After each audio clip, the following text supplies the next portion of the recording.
Olá, bem-vindos à leitura de João, Evangelho de João, capítulo 3.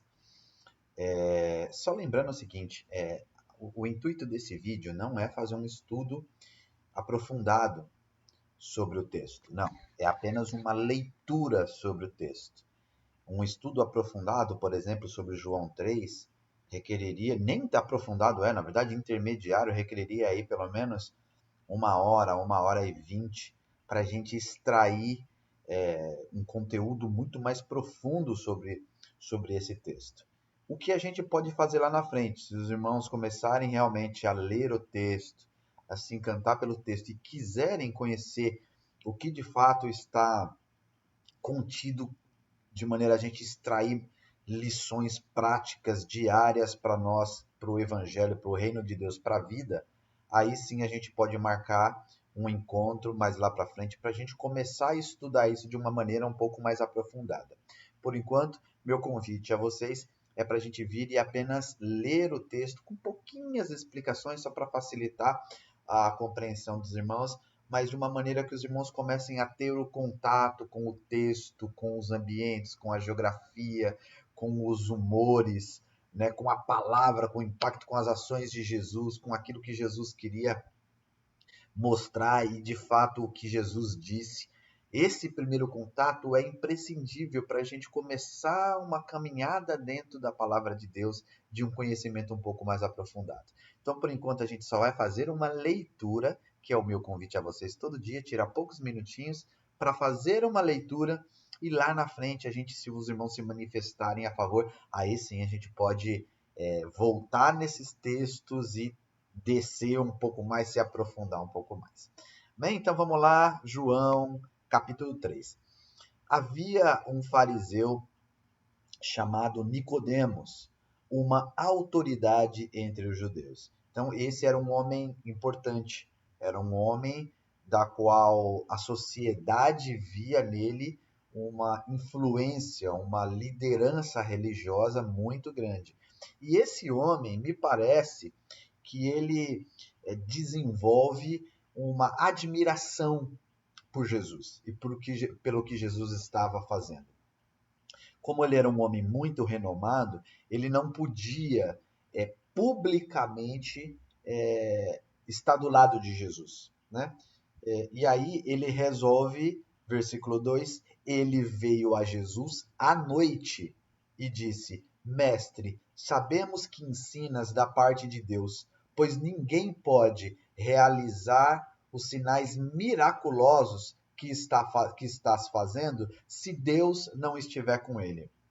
Esse homem muito notório, esse homem muito importante, né, muito requisitado dentre a sua religião, ele não pode publicamente estar do lado de Jesus. Então, o que, que ele faz? Ele vai à noite, vai meio que de surpresa, vai meio que às escondidas ter com Jesus. Quando ele chega a Jesus, ele é todo elogioso a Jesus. Ele faz uma cerimônia, falando: Mestre, nós sabemos que ensinas da parte de Deus, porque ninguém faz os milagres que você faz se Deus não fosse com você. Então, ele faz uma introdução, uma apresentação de si mesmo elogiando a Jesus. Bom, Jesus não entra nesse papinho não. E aí olha o que Jesus diz aí no versículo 3. Em resposta, Jesus declarou: Digo-lhe a verdade. Ninguém pode ver o reino de Deus se não nascer de novo. Perguntou Nicodemos: Como alguém pode nascer sendo velho? É claro que não pode entrar pela segunda vez no ventre da sua mãe e renascer. Respondeu-lhe Jesus: Digo-lhe a verdade. Ninguém pode entrar no reino de Deus se não nascer na água e no espírito. O que nasce da carne é carne, e o que nasce do espírito é espírito. Não se surpreenda pelo fato de eu te ter dito: é necessário que vocês nasçam de novo. O vento sopra para onde quer, você o escuta, mas não pode dizer de onde vem nem para onde vai. Assim acontece com todos os que são nascidos do Espírito. Perguntou Nicodemos: como pode ser isso? Jesus disse: você é mestre em Israel e não entende essas coisas? Veja a provocação de Jesus, né? Esse homem é apresentado no texto como um mestre, como alguém que é importante, como alguém que tem a capacidade de ler e de interpretar a lei e de ensinar a lei ao povo. E esse mestre que se apresenta como um mestre, né? Jesus fala assim: mas espera aí, você é mestre e você não entende o que eu estou falando? Veja aí a provocação sadia de Jesus nessa conversa com ele. Jesus falando, versículo 11: asseguro-lhe que nós falamos do que conhecemos e testemunhamos do que vimos, mas mesmo assim vocês não aceitam o nosso testemunho. Eu lhes falei de coisas terrenas e vocês não creram. Como crerão se eu lhes falar das coisas celestiais? Veja, só o que Jesus disse aqui, irmãos, sobre o que é nascido da carne, o que nasce da carne é carne, mas o que é nascido do Espírito é Espírito.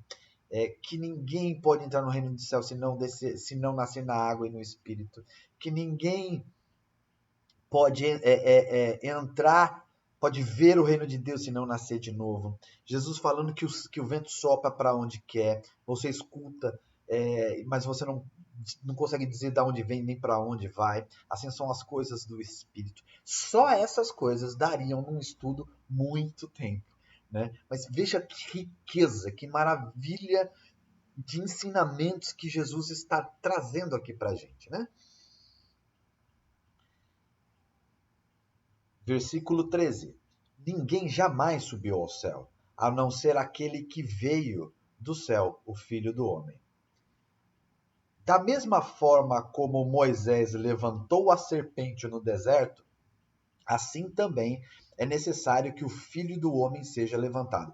Veja que agora Jesus já começa a colocar aqui no texto um monte de figura de linguagem que ele retira, inclusive, do Velho Testamento. Houve uma passagem no Velho Testamento aonde o povo estava perecendo.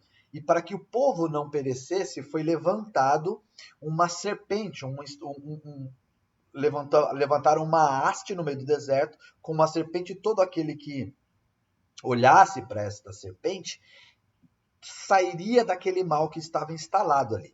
E Jesus está dizendo o seguinte, que da mesma maneira como Moisés levantou essa serpente no deserto, alguém que ele intitula Filho do Homem ia ser levantado. E para quê?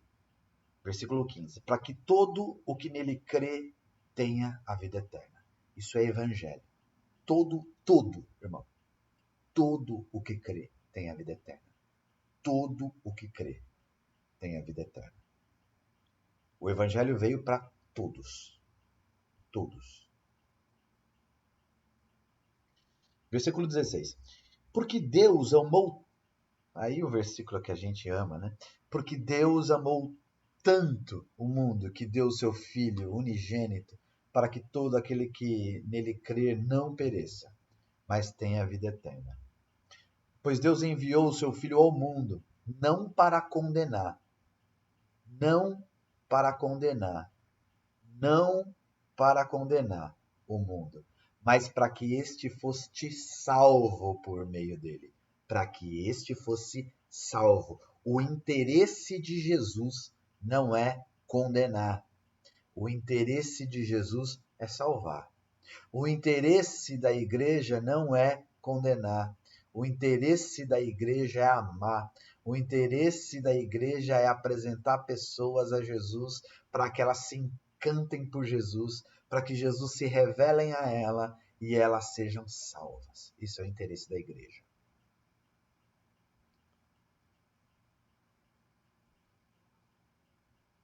Quem nele crê não é condenado. Simples assim. O crente não é condenado.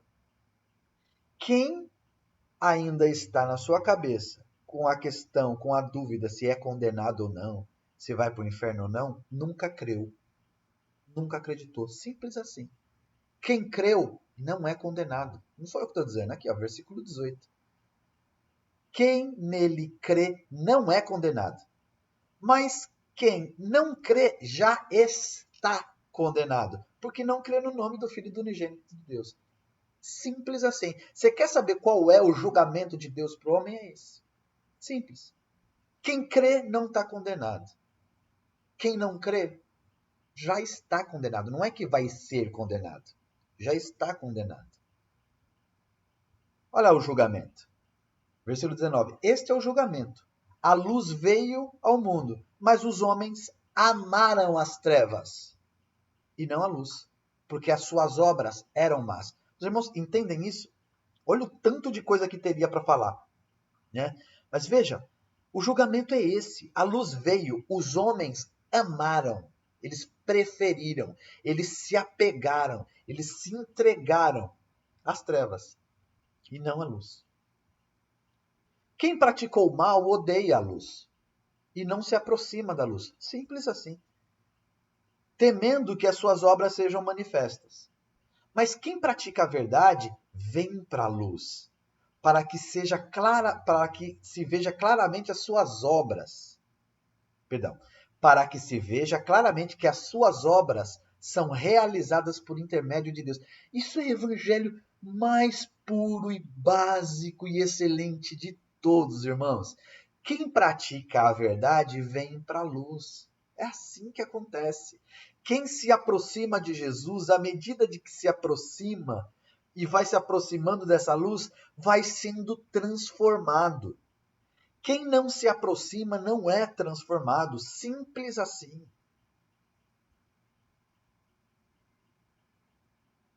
Versículo 22. Depois disso, Jesus foi com os seus... Você percebe que aqui o Nicodemos já sumiu da conversa, né? Acabou Nicodemos, enfim, já mudou de assunto. Depois disso, Jesus foi com os seus discípulos para a terra da Judéia, onde passou algum tempo com eles e batizava. João Batista, também estava batizando no Enom, perto de Salim, porque havia ali muitas águas e o povo vinha para ser batizado. Isto se deu antes de João Batista ser preso. Surgiu uma discussão entre alguns discípulos de João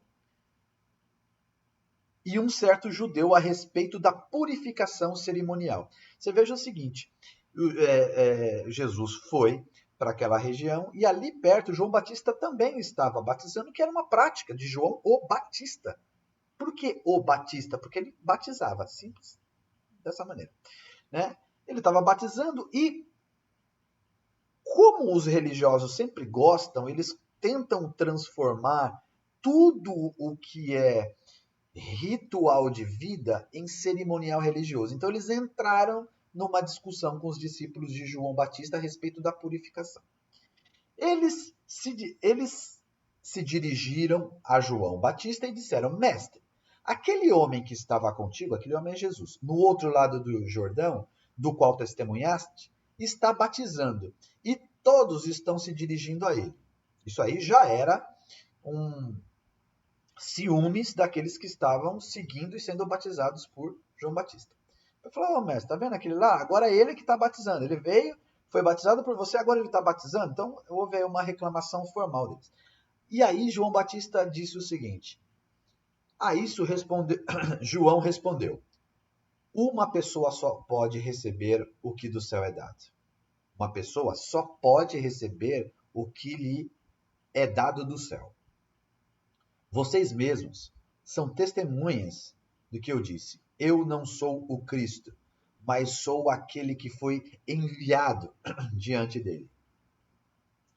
A noiva pertence ao noivo. O amigo que presta serviço ao noivo e que o atende e o ouve, enche-se de alegria quando ouve a voz do noivo. Esta é a minha alegria, que agora se completa. Que maravilha esse testemunho de João Batista. João Batista, em nenhum momento ele se apropriou de uma fama religiosa, né? Ou de um pré-requisito religioso de sacerdote ou de profeta. Ele falou assim: não, eu avisei a vocês. Ele é o noivo. Eu só sou um amigo do noivo que presta serviço para o noivo e que se alegra ao ouvir a voz do noivo. Essa alegria é minha. E agora essa alegria é completa. O noivo já está presente. É a eles que vocês têm que ouvir. É a eles que vocês têm que se apaixonar, se encantar. Não fiquem presos a mim, não. É para eles que vocês têm que ir. Olha que maravilha, né? Desculpa. É necessário, versículo 30, é necessário que ele cresça e eu diminua. Aquele que vem do alto está acima de todos. Aquele que é da terra pertence à terra e fala como quem é da terra. Aquele que vem do céu está acima de todos. Ele testifica o que tem visto e ouvido, mas ninguém aceita o seu testemunho. Aquele que o aceita confirma que Deus é verdadeiro. Pois aquele que Deus enviou fala as palavras de Deus, porque ele dá o Espírito sem limitações, sem medidas. O Pai ama o Filho e o entregou tudo em suas mãos. E entregou tudo em suas mãos. Quem crê no Filho tem a vida eterna. Já quem rejeita o Filho não verá a vida, mas a ira de Deus permanece sobre ele. Que Deus abençoe. Espero você no capítulo 4 do Evangelho de João.